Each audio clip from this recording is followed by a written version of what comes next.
Elle se dresse de toute sa hauteur et ressemble au donjon d'un château. Médoum est la moins connue des pyramides d'Égypte, mais la plus mystérieuse. Ce n'est pas une pyramide, on dirait une tour. Quel pharaon ordonna la construction de ce monument impressionnant? Est-elle vraiment une pyramide ou avait-elle une autre fonction? S'il y avait un sarcophage, je devais être là.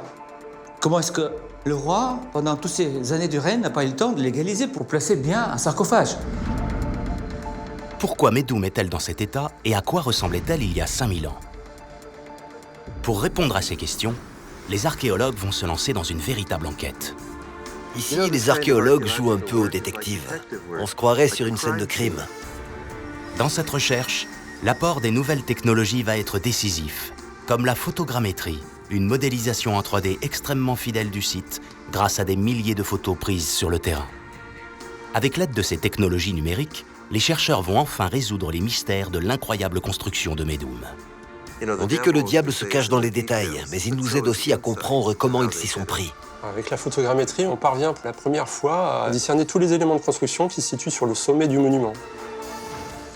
L'analyse photogrammétrique de la structure du bâtiment devrait permettre de déterminer plus précisément la date de son édification. Et l'étude des techniques de construction divulguera comment les Égyptiens ont réussi à inclure la chambre funéraire dans le corps de la maçonnerie. Ils avaient peur que le poids et la pression de la pyramide détruisent purement et simplement la chambre funéraire. Quant à l'image satellitaire, elle a révélé tout récemment une partie des secrets de la logistique des grandes pyramides. C'est la découverte la plus importante du XXIe siècle. C'est en s'éloignant des pyramides, à 100 km de Médoum, que les archéologues découvrent la pièce manquante pour comprendre son histoire. Le premier port de l'humanité indispensable à l'édification de Médoum. Une découverte qui dévoile les secrets de construction de cet extraordinaire monument. Quand on construit des ouvrages aussi monumentaux que les pyramides, bien évidemment, l'organisation du travail doit être très forte. Médoum, c'est l'histoire surprenante d'un chantier incroyable qui s'étale sur 4 décennies. La pyramide de Médoum, c'est à la fois le début et la fin d'une histoire, celle de la construction d'une pyramide démesurée.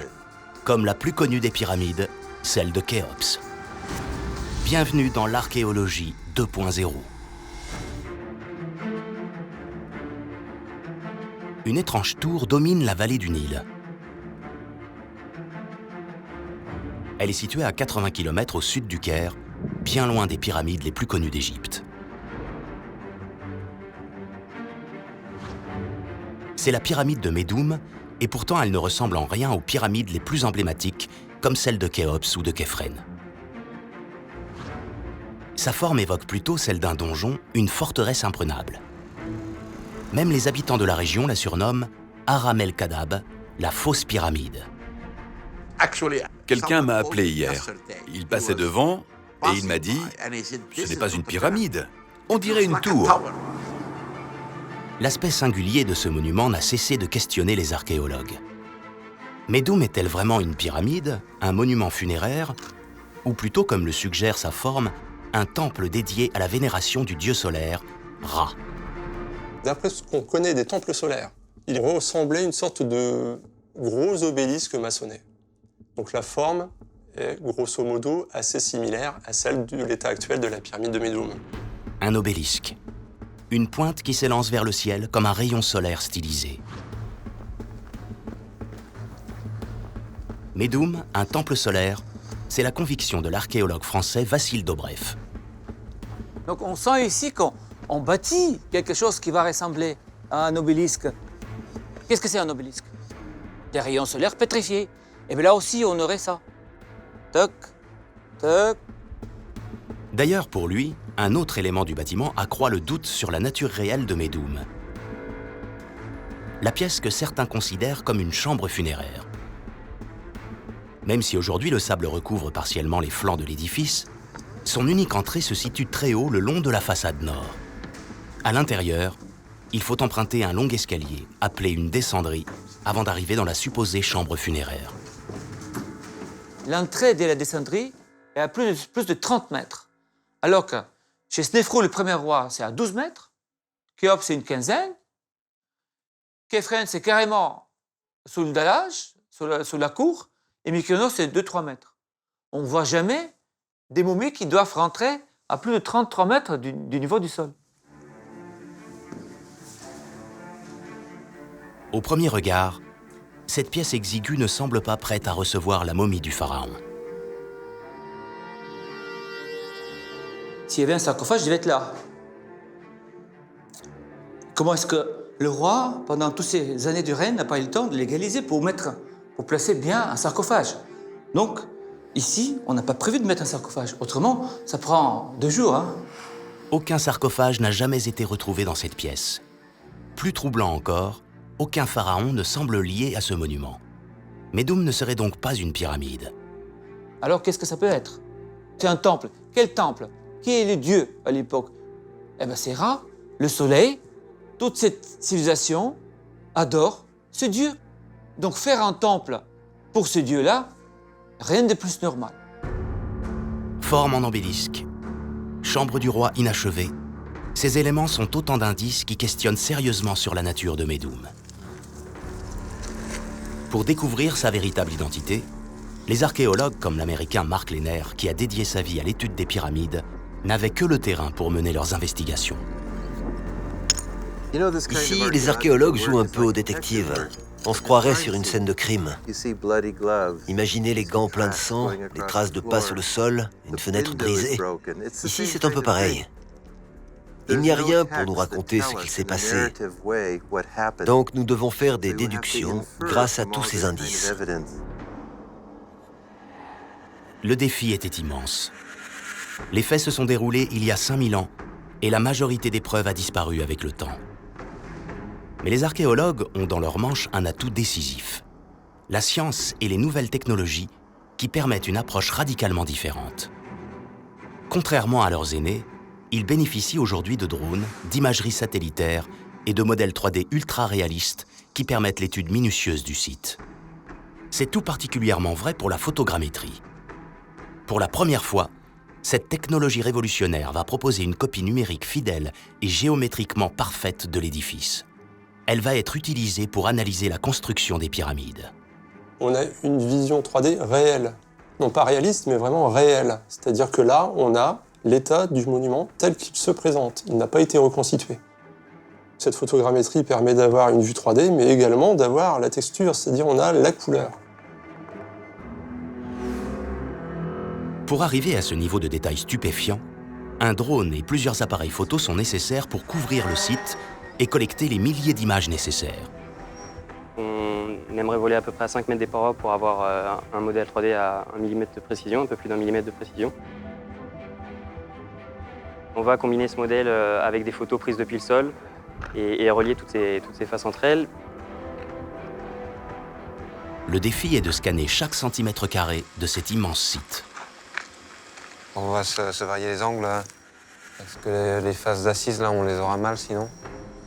Avec le drone, on va pouvoir accéder aux assises supérieures qu'on ne voit pas du tout du sol. Ce sera un outil intéressant pour les scientifiques, puisqu'ils ont du mal à accéder à ces étages. Et via notre modèle 3D, ils pourront vraiment inspecter toute cette surface numériquement, comme s'ils étaient vraiment sur l'ouvrage. Plus de 10 000 photos numériques seront traitées et positionnées pour reconstituer fidèlement le monument. Ma première impression, c'est qu'on peut explorer l'endroit sans s'y rendre. C'est très pratique. Et on peut avoir une résolution et un niveau de détail très élevé. On dit que le diable se cache dans les détails, mais il nous aide aussi à comprendre comment ils s'y sont pris. Chaque élément de cette image en 3 dimensions a une position bien précise vis-à-vis des autres. Donc on arrivera à mesurer très précisément les monuments et les caractéristiques du monument. Avec la photogrammétrie et ses immenses possibilités, les archéologues ont l'espoir de voir confirmer leurs hypothèses sur ce monument énigmatique. Grâce à cette technologie, première révélation. Médoum est bien une pyramide et non une tour. C'est une vue en hauteur qui met les archéologues sur la piste. L'étude du modèle 3D permet d'identifier distinctement la base partiellement enfouie du monument. À même le sol, cette base est presque indétectable. La photogrammétrie permet aussi de mesurer avec précision chacun des côtés. C'est une base carrée d'environ 144 mètres, soit une surface totale impressionnante de plus de 20 000 mètres carrés. des fouilles archéologiques entreprises sur la face nord de Médoum ont mis à jour le parement extérieur de la pyramide. La base, qui se situe tout autour de ce donjon, nous montre les traces d'une pyramide à face lisse, d'une véritable pyramide. Et sur la partie excavée, cette enveloppe est clairement visible. Ici, vous avez ce qu'on appelle du calcaire fin de Toura. Il est spécifiquement choisi pour les revêtements extérieurs. Avec la photogrammétrie, il devient possible de déterminer facilement l'inclinaison de l'enveloppe extérieure et d'en mesurer l'angle. 52 degrés, une preuve que Médoum est bien une véritable pyramide. Car ce chiffre n'est pas inconnu des archéologues. 52 degrés d'inclinaison, on le retrouve dans la plus célèbre des pyramides d'Égypte, la pyramide de Khéops. C'est l'angle parfait, celui qui, au fil des siècles, a garanti la stabilité de ces édifices.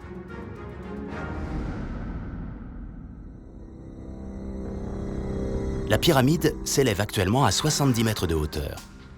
Mais en considérant sa base et l'angle de son revêtement, mesuré très précisément avec le modèle 3D, les archéologues estiment que l'édifice culminait à l'époque de sa splendeur à plus de 93 mètres.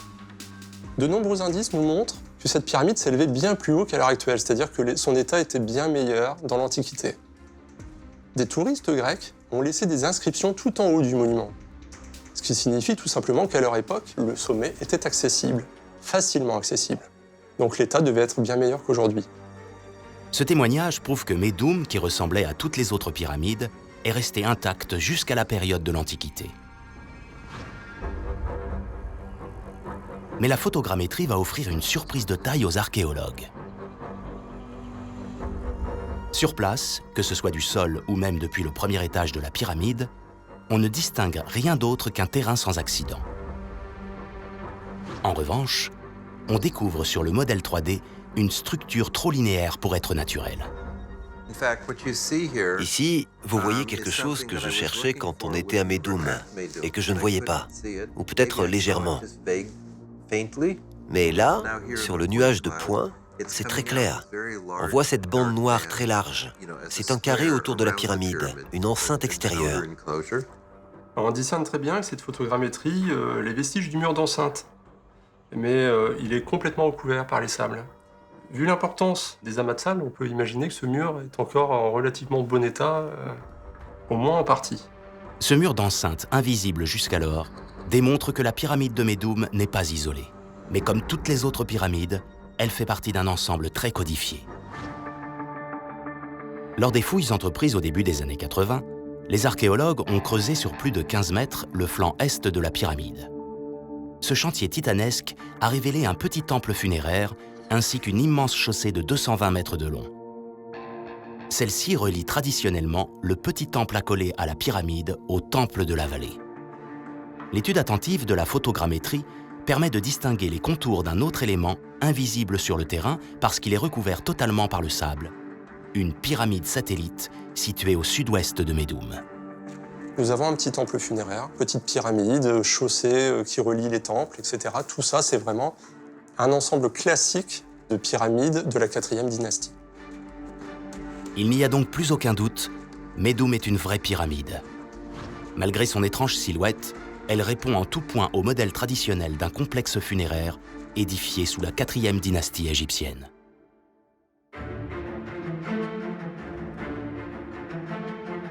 Sa silhouette n'est pas le seul élément qui a perturbé profondément les spécialistes étudiant Médoum. Chose incroyable, la pyramide n'est revendiquée par aucun pharaon. En entrant dans ce petit temple accolé à l'est de la pyramide, Marc Lehner est troublé. Il manque sur ces grandes stèles un élément indispensable. Une inscription présente pour toutes les autres pyramides, le nom du pharaon qui l'a bâti. Des stèles entièrement vierges, laissées inachevées. Dans ce lieu qui doit recevoir les offrandes destinées au pharaon, tout semble pourtant avoir été préparé. Ils avaient même préparé la table d'offrande dans sa forme traditionnelle, avec un tapis orné d'une niche de pin. La table d'offrande était prête, les stèles étaient polies, prêtes à recevoir les inscriptions. et rien n'a été fait. Pour les Égyptiens de l'Antiquité, c'est impensable. Il faut avoir son nom et son image gravés pour vivre après la mort. Alors, en l'absence de signature, comment attribuer la pyramide à un pharaon? L'ensemble funéraire, enceinte, grande et petite pyramide, petit temple et chaussée, indique que la pyramide date de la 4e dynastie, soit entre 2543 et 2436 avant notre ère. Mais comment déterminer qui des 7 pharaons de la 4e dynastie est le père de Médoum? On pense connaître ces rois, car on cite souvent leurs noms. On associe leurs noms aux pyramides. Mais on serait incapable d'écrire l'histoire de cette période. Il nous manque les textes. On ne sait presque rien de ces rois. Pour trouver le père de cette pyramide, il faut déterminer la date de sa construction. Celle-ci peut être fixée en étudiant l'emplacement précis des appartements funéraires dans la pyramide, car leur position a évolué de façon importante au fil du temps. Au départ, les chambres, comme dans les premières sépultures, les premières chambres étaient creusées dans le sol, on y accédait par un puits. Après, petit à petit, les Égyptiens se sont hardis et ont fait les chambres dans le corps maçonné de la pyramide. La pyramide, cette énorme montagne artificielle, était bâtie pour protéger la momie du roi. Imaginez l'ironie si le poids et la pression de la pyramide avaient détruit la chambre et écrasé la momie du souverain. Et là encore, la photogrammétrie va jouer un rôle crucial dans l'autopsie des entrailles de l'édifice. Dans ce long couloir qui descend vers 2 petites pièces et chambres du roi, tout est méthodiquement photographié sous tous les angles. L'analyse du modèle 3D confirme ce que suspectaient les archéologues. Les appartements du roi sont situés dans la maçonnerie du bâtiment, tout en bas de celle-ci. C'est un changement décisif comparé avec la première pyramide de l'humanité, celle du pharaon Djéser. Si on compare la pyramide de Médoum aux pyramides précédentes, c'est-à-dire de la 3e dynastie, donc la pyramide à degré de Djoser, chez Djoser, les appartements sont entièrement souterrains. À Médoum, ils sont construits dans le massif même de la pyramide. Avec Djéser, le tombeau est posé au fond d'un puits à 22 mètres sous terre. 100 ans plus tard, chez Khéops, les appartements sont disposés bien plus haut qu'à Médoum, au centre de l'édifice. Ce premier constat place Médoum entre la pyramide de Djéser et celle de Khéops, soit entre 2600 et 2500 avant notre ère. C'est une avancée majeure. Le positionnement de la chambre funéraire exclut donc Khéops et les 5 pharaons suivants. Il ne reste pour la 4e dynastie que Snéfrou, le père de Khéops. Ce pharaon aurait-il fait construire Médoum? Les rares témoignages collectés par les premiers archéologues sur le site confortent cette attribution. Les Égyptiens, des siècles qui ont suivi, des millénaires qui ont suivi, ont toujours considéré que cette pyramide était l'œuvre de Snéfrou. Si la pyramide n'a pas été officiellement signée, des inscriptions intrigantes situées dans le couloir du petit temple ont attiré l'attention des spécialistes. Le nom de Snéfrou a été trouvé dans le temple. Snéfrou apparaît. Cette inscription a été ajoutée au Nouvel Empire parce que la population était persuadée que Snéfrou était le bâtisseur de cette pyramide.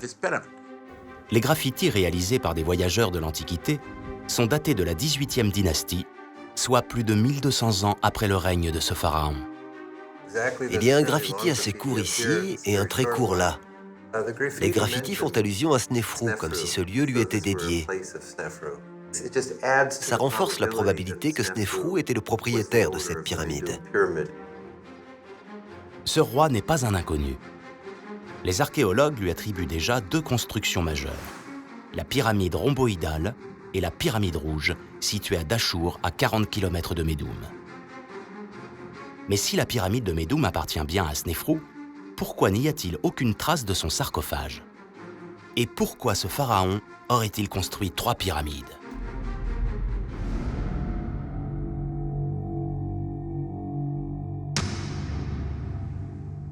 Pour les spécialistes, l'analyse méticuleuse de la chambre funéraire permettra de découvrir la possible fonction de la pyramide de Médoum. À partir du moment où on aménage un espace vide dans de la maçonnerie, dans une construction maçonnée, il faut veiller à ce que toutes les pierres qui sont empilées juste au-dessus ne viennent pas trop s'appuyer et tout effondrer. Ils avaient peur que le poids et la pression de la pyramide détruisent purement et simplement la chambre funéraire. Pour éviter la catastrophe, les Égyptiens ont mis au point une technique révolutionnaire. Au lieu d'utiliser des poutres croisées, ils ont choisi l'encorbellement. Chaque assise est décalée un peu plus au fur et à mesure, jusqu'à ce que la pièce se referme en hauteur. C'est une technique pour couvrir un espace. Les premiers archéologues qui visitèrent cette chambre funéraire reconnaissent là une technique couramment utilisée au Moyen-Âge dans la construction des cathédrales. Cette technique, dite d'encorbellement, consiste à agencer des blocs de pierre en gradins. Le principe est simple. Il s'agit de faire reposer la majorité du poids d'un bloc sur un autre bloc et de ne laisser dans le vide que le quart restant. Ainsi, la partie ensaillie ne risque pas de tomber. Avantage, cette répartition des forces permet de supporter une masse importante. Mais un élément architectural trouble les archéologues. Les deux petites pièces situées en bas du long corridor n'ont pas de plafond en encorbellement comme elles le devraient. Elles sont pourtant placées, elles aussi, dans le corps de la pyramide, comme la chambre funéraire. Ce qu'il y avait d'anormal, c'est que ces petites pièces avaient un plafond plat qui ne pouvait pas résister à la pression du dessus. Donc, il fallait nécessairement qu'il y ait quelque chose au-dessus pour protéger ces petites pièces. Les archéologues du XIXe siècle avaient déjà constaté un tel plafond plat dans la chambre funéraire du fils de Snéfrou, le pharaon Khéops. Après des forages, ils avaient découvert la technique mise en œuvre par les Égyptiens pour que ce type de plafond résiste à la pression phénoménale de la pyramide. On sait qu'il y a 5 chambres de décharge au-dessus de la chambre de Khéops. Les Égyptiens les ont construites pour supporter le poids des pierres. Ces petites pièces cachées situées au-dessus de la chambre du roi ont la même fonction que l'encorbellement, répartir la pression gigantesque de la pyramide. Des chambres de décharge ont-elles été employées à Médoum plusieurs décennies plus tôt. Pour le découvrir, en 1999, une équipe française entreprend des investigations avec l'obligation de ne pas endommager la pyramide. Ils tentent de voir au-delà des murs et travaillent pour cela avec une minuscule caméra. Alors dans ce cas-là, ça a été très simple, on a utilisé un endoscope comme les endoscopes médicaux, c'est-à-dire qu'on fore un trou d'à peu près 1,5 cm de diamètre, on passe une fibre optique et à ce moment-là, on regarde. L'équipe se positionne à l'aplomb des petites pièces dans la chambre funéraire. Dans une partie abîmée du mortier, ils parviennent à passer l'endoscope. Mais l'opération se révèle plus complexe que prévu. Le problème, c'est qu'on voit très mal parce que la section de l'endoscope est très petite et on n'arrive pas à envoyer suffisamment de lumière dans les pièces. Après plusieurs tentatives, ce qu'ils espéraient trouver se confirme. Mais enfin, on a pu constater que les chambres de décharge que nous soupçonnions étaient effectivement là. Ces chambres, en quoi elles consistent? Elles consistent tout simplement en voûtes en encorbellement. Ce sont des voûtes, mais qui sont cachées. Le plafond plat est en fait un faux plafond, car au-dessus, ce sont des voûtes en encorbellement qui protègent les deux petites pièces, les mêmes que celles des appartements funéraires. Médoum, la première pyramide de Snéfrou, est un lieu d'expérimentation. Comme en témoigne l'entrée de la pyramide placée trop haut pour y descendre facilement la momie du pharaon. Tout au long du règne de Snéfrou, les techniques d'architecture des pyramides s'améliorent et permettent de couvrir des espaces de plus en plus grands. Ils s'enradissaient au fur et à mesure de leurs expériences.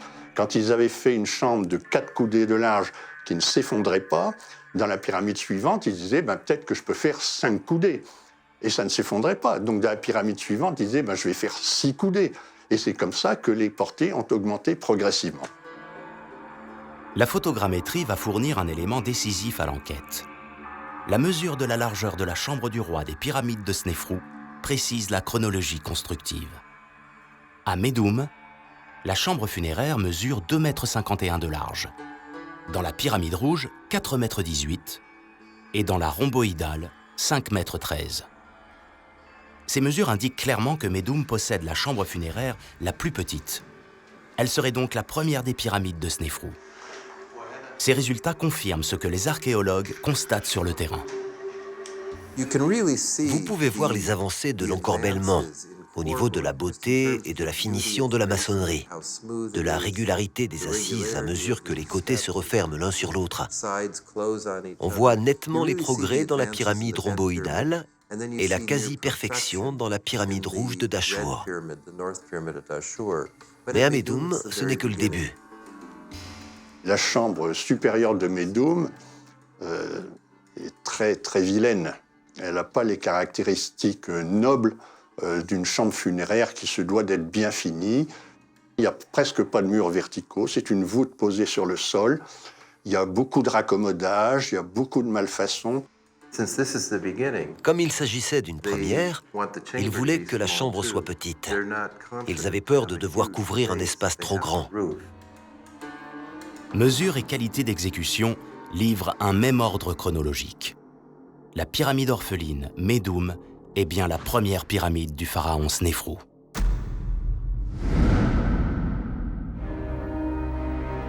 Snéfrou est le seul pharaon à avoir construit non pas une, mais 3 pyramides. Au-delà des raisons qui le poussèrent à construire plusieurs tombeaux, l'édification par un seul pharaon de ces 3 pyramides prouve une chose aux archéologues: la puissance prodigieuse de Snéfrou et de son royaume il y a 4500 ans. L'économie était à son apogée.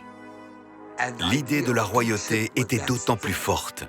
Le roi disposait d'un pouvoir de contrôle très important sur le pays pour lui faire bâtir ses pyramides. Servi par son économie, Snéfrou bénéficie aussi d'une longévité exceptionnelle qui lui permet de mener à bien ses ambitieux projets. Ce roi dont son nom veut dire Es-Néférou, celui qui rend parfait, règne quand même pendant 42 ans plus, peut-être 50 ans, on ne sait pas. On pense qu'il a dû être très puissant, en bonne santé et très ambitieux. Porté par son ambition démesurée, il sut faire preuve d'un talent d'organisateur hors du commun pour alimenter ses chantiers exceptionnels.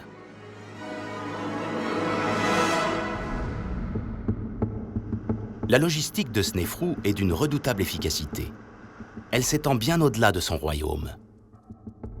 Pour construire ces pyramides, il doit importer les plus beaux blocs de calcaire des lointains gisements d'Assouan et de Toura. Il s'enfonce jusqu'en Namibie, à l'extrême pointe de l'Afrique, pour ramener des esclaves qui viennent renforcer les rangs des travailleurs nationaux. Le bois utilisé au transport vient, lui, du Liban. Et le cuivre destiné à la fabrication des outils indispensables à la construction des pyramides vient des mines reculées du Sinaï. En 2011, est découvert sur le bord de la mer Rouge, à Wadi el-Jarf, l'une des bases essentielles à la construction de la pyramide de Médoum. C'est la découverte archéologique la plus importante de ce début du XXIe siècle. Une découverte qu'aucun archéologue n'osait imaginer. Elle lève pour la première fois le voile sur une incroyable organisation logistique. Ici, nous sommes dans le plus vieux port de l'histoire. Nous avons réussi à le localiser grâce aux dernières technologies. Cette découverte est due à l'archéologie 2.0. Dans les années 50, 2 pilotes français qui survolaient la côte avaient repéré des vestiges archéologiques. L'égyptologue Pierre Tallet, qui s'intéresse depuis longtemps aux installations portuaires de l'Égypte ancienne, a cherché à retrouver ce lieu. C'est la photo satellitaire qui le met sur la piste. L'examen poussé des images satellites lui permet de détecter les vestiges signalés par les pilotes.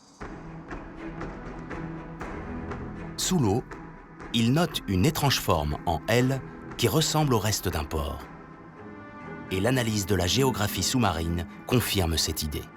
L'endroit où les installations portuaires se trouvent sont à l'aplomb d'une sorte d'échancrure dans la barre de récifs coralliens que l'on trouve tout au long de la côte à cet endroit.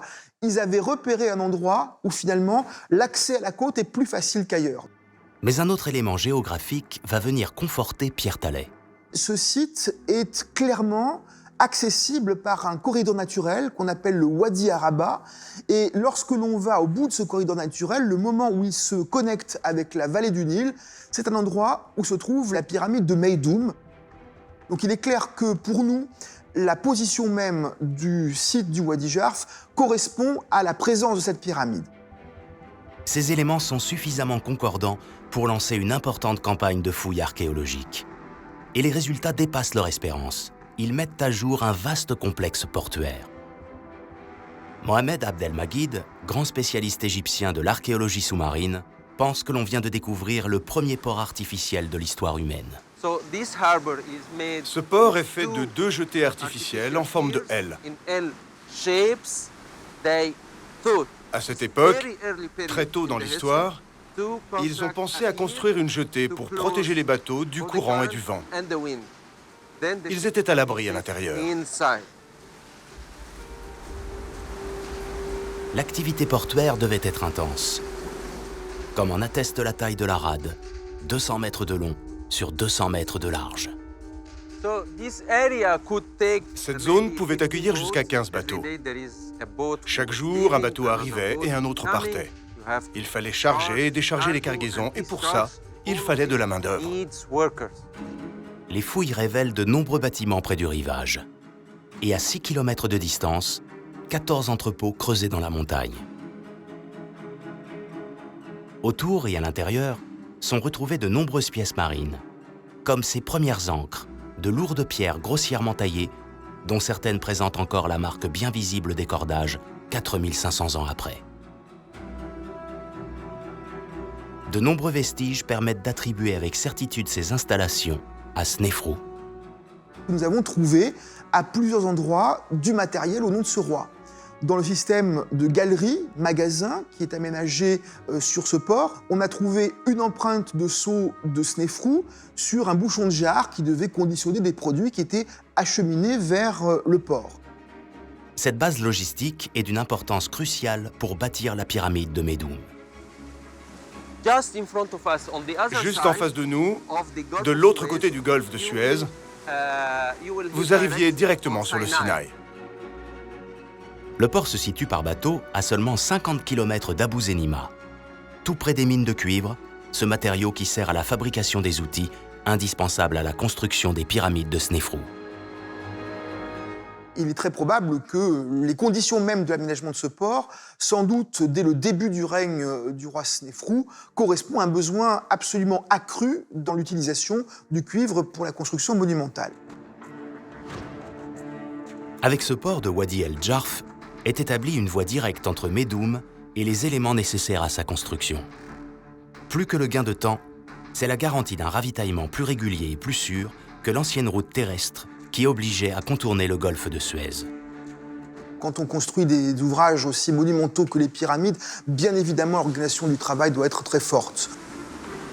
Avec cette découverte majeure, les égyptologues comprennent mieux l'incroyable organisation logistique mise en place par Snéfrou pour construire ces 3 pyramides et accomplir un exploit qu'aucun autre pharaon ne parviendra à égaler par la suite. Une question continue à perturber tous les archéologues. Pourquoi Snéfrou construit-il 3 pyramides alors qu'une seule demeure d'éternité suffit à lui assurer la vie éternelle ? Meydoum livre une partie de la réponse, celle d'un roi expérimentateur qui ne cesse d'améliorer les techniques de construction à la recherche de la pyramide parfaite. Dans les années 80, les travaux de déblayage de la face nord de la pyramide dégagent la structure du monument. Pour les chercheurs, c'est une aubaine, car ces opérations permettent l'étude structurelle de la pyramide et son analyse photogrammétrique. Le résultat est saisissant parce que c'est effectivement exactement ce qu'on peut voir dans le réel, mais dans un ordinateur. L'analyse du modèle 3D met à jour d'étranges anomalies. Des blocs de calcaire parfaitement taillés qui affleurent sous la masse de blocs très rudimentaires. Pour l'archéologue américain Mark Lehner, ces blocs révèlent l'incroyable histoire de Meydoum, celle de 2 pyramides en une. Juste ici, Vous pouvez voir le superbe revêtement en calcaire de Toura et la très belle marche de l'ancienne pyramide à degrés. Ces blocs sont donc les restes du parement d'une pyramide plus ancienne, cachée sous les façades lisses de Médoum. Une pyramide en escalier, dite aussi à degrés. Et sur cette vue réalisée grâce au drone, ce que l'on prenait pour les étages d'un donjon seraient les restes de sa forme initiale en escalier. La pyramide de Médoum ressemblait tout d'abord à une pyramide à degrés et elle a été achevée. Et à un certain moment du règne, la pyramide à degrés a été transformée en pyramide à face lisse. Donc tout autour de cette pyramide à degrés, on a rajouté une enveloppe de maçonnerie pour donner à l'ensemble l'apparence d'une véritable pyramide. Le calcul de l'inclinaison des étages supérieurs donne une pente d'environ 70 degrés. C'est la pente de l'ancienne pyramide, de chaque marche, et l'accumulation pour chaque marche. L'angle est d'environ 74-75 degrés. Sous son enveloppe lisse, elle ressemblait à la première et la seule pyramide à degrés jamais construite, celle du pharaon Djéser, édifiée une centaine d'années avant Médoum. La pyramide de Médoum, c'est vraiment deux pyramides en une. Avec d'abord l'ancienne pyramide, la pyramide à degrés que Snéfrou a commencé. C'était la première fois qu'une pyramide si haute était terminée depuis la pyramide de Djéser. Aucun autre roi n'a entamé et terminé une pyramide à degrés. Sans cet aspect ruiné, nous ne saurions pas qu'il y a une pyramide à degrés à l'intérieur. Nous n'aurions pas connu l'histoire du monument. Et l'auscultation approfondie de l'édifice livre la même histoire. Deux techniques appartenant à deux époques différentes sont employées pour construire la pyramide de Médoum. Avec la photogrammétrie, on parvient pour la première fois à discerner tous les éléments de construction qui se situent sur le sommet du monument. Donc on voit tous les éléments de maçonnerie et la technique de construction par lit déversé, c'est-à-dire des pierres qui sont inclinées, orientées vers le centre, vers le noyau. Cette technique consiste à disposer les blocs de pierre avec une inclinaison de 15 degrés vers l'intérieur de l'édifice. L'avantage, c'est que tous s'appuient contre le noyau central et que toutes les forces en fait, se déversent vers l'intérieur du monument, sans risquer que les blocs puissent bouger vers l'extérieur, donc sans provoquer un effondrement. Le lit déversé est la technique inventée par Djéser pour construire sa pyramide à degrés. Donc là, on est vraiment dans la technique de la 3e dynastie. L'autre technique est visible sur ce qu'il reste de la pyramide lisse de Médoum au pied de la pyramide. Les Égyptiens disposaient les pierres à l'horizontale. Une fois posées, elles étaient taillées pour donner un aspect lisse et définitif. Le lit horizontal est une technique maîtrisée seulement au cours de la 4e dynastie. Mais comment expliquer que les Égyptiens aient utilisé deux techniques de construction qui appartiennent à des époques différentes ? Et pourquoi le pharaon ne s'est-il pas arrêté à cette pyramide à degrés? Il semble avoir eu une autre idée.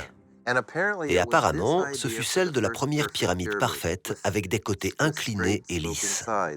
Pour ça, il est allé à Dachour. Dachour se situe à une 50aine de kilomètres au nord de Médoum. Snéfrou y déménage sa cour et commence la construction de la première pyramide lisse de tous les temps. Les indices montrent qu'il aurait commencé avec une pyramide abrupte de 60 degrés. Souvenez-vous qu'à l'époque, personne ne savait à quoi devait ressembler une pyramide. À l'évidence, il a eu des problèmes de structure. Très vite, des fissures apparaissent sur la structure de l'édifice. La pyramide menace de s'effondrer. Snéfrou entame un plan de sauvetage. Il comprend que l'angle de 60 degrés est trop important. Alors il ceinture le monument d'une base maçonnée et termine le sommet de sa pyramide avec un angle de 43 degrés. Il faut comprendre que ce n'était que le début. L'architecte a fait une erreur. Avec un angle si important, c'était un vrai défi. Ils en ont tiré les enseignements. Snéfrou a retenu la leçon. Toujours à la recherche de la perfection, il entame alors sa 3e pyramide, mais cette fois-ci avec un angle bien plus faible. Apparemment, ces bâtisseurs étaient confiants. Il est allé au nord, à Dachour, pour construire la pyramide rouge avec un angle faible de 43 degrés. C'est un succès. Cette pyramide est toujours stable, 4500 ans après. De toute évidence, il y a eu un programme de recherche et de développement réfléchi pour atteindre cette perfection. La même recherche est à l'œuvre à l'intérieur de l'édifice. Avec la maîtrise de la technique de l'encorbellement, qui consiste à couvrir une pièce en disposant des pierres en escalier, Snéfrou prend de plus en plus de risques et positionne la chambre du roi toujours plus haut dans le monument. Mais Snéfrou, ce roi perfectionniste, ne s'arrête pas à la pyramide lisse de 43 degrés à Dachour. Il retourne à Médoum, transformer sa pyramide à degrés en une pyramide parfaite. Tout ça fait partie de l'histoire de Médoum. Snéfrou a fait revenir ses bâtisseurs à Médoum pour agrandir la pyramide à degrés et en faire une vraie pyramide dont les côtés sont inclinés à 52 degrés. Un angle classique pour une pyramide. Ce retour à Médoum après les pyramides de Dachour est confirmé par les observations sur le terrain. L'enveloppe de la pyramide apporte la preuve que Médoum est la dernière des pyramides terminées.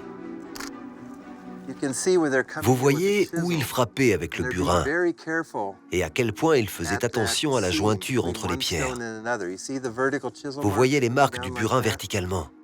À Dachour, on le voit partout.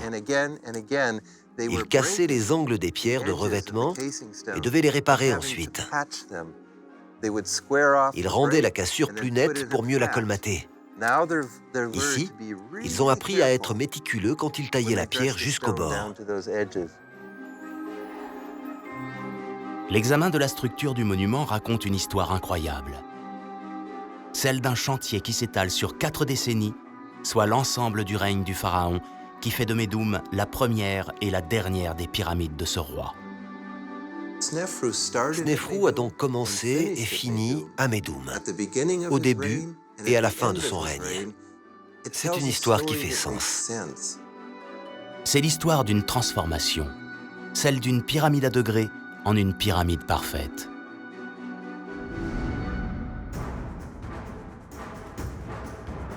Mais comment Médoum est-elle passée de la pyramide parfaite à un simple donjon, au point que les archéologues se sont interrogés sur sa véritable nature et que les habitants du pays la surnomment avec ironie Aram el-Kadab, la fausse pyramide. Après 2000 ans à dominer la vallée, la pyramide de Médoum se serait-elle effondrée?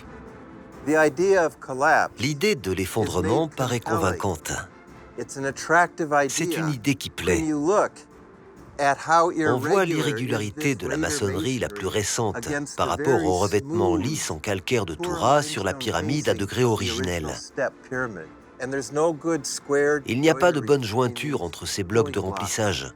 Ils ont été placés de manière irrégulière sur le côté lisse de cette pyramide à degrés. Il n'y a rien pour assembler les deux faces. C'est pour ça que l'idée d'un décrochage de cette maçonnerie tardive et d'un effondrement dramatique est plausible. L'histoire même du chantier de Médoum et sa double nature aurait causé sa perte. Médoum connaît là un destin tragique. De la première pyramide parfaite de la 4e dynastie, elle devient une carrière pour les générations suivantes. Beaucoup de chameliers venaient prendre les pierres de la pyramide pour construire des bâtiments dans la ville du Caire. Défiguré, il ne lui reste plus grand-chose de sa splendeur. Médoum, cette pyramide à l'histoire incroyable, est ensevelie par les sables et oubliée par les hommes.